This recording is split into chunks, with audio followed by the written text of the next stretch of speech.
और अब हम आपको सिर्फ दो खबरें नहीं, उस समाज की खौफनाक सच्चाई का आईना दिखाते हैं जहां रिश्तों की दीवारें खून और लालच के वार से ढह गई।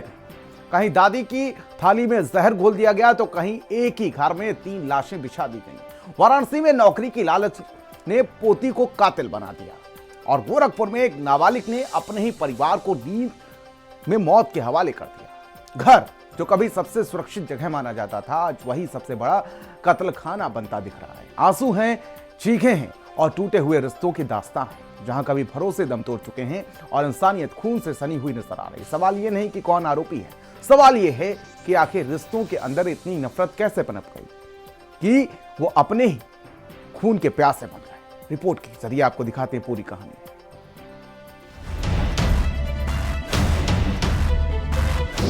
रिश्तों के कातिल और मौत के सौदागरों की काली करतूत,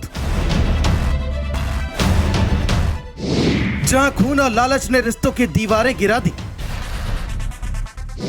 जहां घर बना मौत का कमरा और अपने ही बन गए कातिल। कहीं परिवार का नरसंहार, कहीं नौकरी पाने के लिए दादी की जान का प्यासा। रिश्तों का कत्ल और खून से सनी वो रातें। आज हम आपको दिखाएंगे दो कहानी जो ये बताएंगी कि समाज में कैसे रिश्तों के कत्ल करने वालों की भाषा आसान हो चुकी है। पहली घटना वाराणसी की, जहां रिश्ते इतने खोखले हो गए कि दादी की नौकरी पाने की चाहत में पोती ने खाने में जहर दिया। और दूसरी कहानी है गोरखपुर की, जहां एक नाबालिग ने अपने ही परिवार का नरसंहार कर दिया। वही जान मारने के लिए जहर दे दिया भिंडी में। हाँ, और जहर दिया, वो पकड़ा गया भी।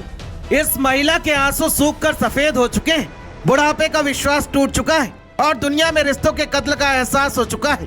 क्योंकि इस महिला के साथ जो हुआ वो सुनकर आप सन्न रह जाएंगे। ये सिर्फ एक खबर नहीं है, उस खौफनाक हकीकत की कहानी है जहाँ घर के अंदर अपने ही खून के प्यासे हो गए और रिश्तों के मौत के सौदागर बन गए। एक ऐसा सनसनीखेज मामला जहाँ दादी की नौकरी के लिए अपनी ही पोती ने जहर का खेल रच दिया। दादी की प्लेट में मौत घोल दी गई, कारण सिर्फ एक सरकारी नौकरी का लालच। पहले कहा कि हमको नौकरी चाहिए, तो हम कहले कि अरे कैसे नौकरी मिल जाए, तो हमारा मरले पर न मिली नौकरी। वही जान मारने के लिए जहर दे दिया भिंडी में। हाँ, और जहर दिया, वो पकड़ा गया भी, बिछौना के तरे रख दिया। ये कहानी सिर्फ एक हत्या की नहीं, ये कहानी है टूटते रिश्तों की, बिगड़ते भरोसे की और इंसानियत के खून में डूब जाने की। इस महिला का नाम पानपति है, कृषि विभाग में चतुर्थ श्रेणी की कर्मचारी है। महिला की पोती रवीना और उसका पति महिला के साथ रहता है। पानपति 5 साल बाद रिटायर्ड होने वाली है। उनकी नौकरी मृतक आश्रित कोटे से उनकी पोती रवीना पाना चाहती थी, इसलिए उन्हें जहर दे दिया गया, जिसके बाद उन्हें अस्पताल में भर्ती कराया गया। इलाज के बाद फिलहाल जान तो बच गई। पुलिस ने आरोपियों को भी गिरफ्तार कर लिया है। बुजुर्ग महिला, लगभग उनकी उम्र 54 साल है। वो हॉस्पिटल में एडमिट हुई थी। बाद में जब पुलिस के द्वारा उनके बयान कराए गए तो उन्होंने बताया कि उनकी जो पोती है और उनके जो हस्बैंड है, उनके द्वारा उनको किसी प्रकार का पॉइजन दिया गया था, जिससे उनकी तबीयत खराब हो गई और उनकी तरफ से जो तहरीर प्राप्त हुई थी उस पर हम लोगों ने मुकदमा दर्ज कर लिया है और जिनके ऊपर उन्होंने आरोप लगाए थे, दोनों लोगों को हिरासत में लेके उनको जेल में भेज दिया गया है। गोरखपुर में रिश्तों का नरसंहार, ये सिर्फ एक खबर नहीं, ये उस खौफनाक हकीकत की कहानी है जहाँ घर के अंदर अपने ही खून के रिश्ते मौत के सौदागर बन गए। 16 साल का वो चेहरा जो बन गया कातिल। आरोप है कि 16 साल के नाबालिग ने अपने ही भाई भाभी और 3 साल के मासूम भतीजे पर नींद में ही धारदार हथियार से हमला कर दिया और कुछ ही मिनटों में घर बदल गया खून के तालाब में। अमित गुप्ता, रंजना गुप्ता और उसका भतीजा रेयांश, तीनों की मौके पर मौत हो गई और घर की दीवारें खामोश गवाह बन गई। 9 साल की बच्ची जिसने अपने चाचा को हत्या करते देख लिया, उसकी चीख पूरे घर में गूंज गई और फिर गांव जाग उठा। खून की खबर से पिता पहुंचे तो सामने था रक्त रंजित बिस्तर, 3 लाशें और हाथ में खून से सना हथियार। एसएसपी, एसपी सिटी और भारी पुलिस बल मौके पर पहुंचा। आरोपी नाबालिग घर की दूसरी मंजिल पर बैठा मिला और उसे गिरफ्तार कर लिया गया।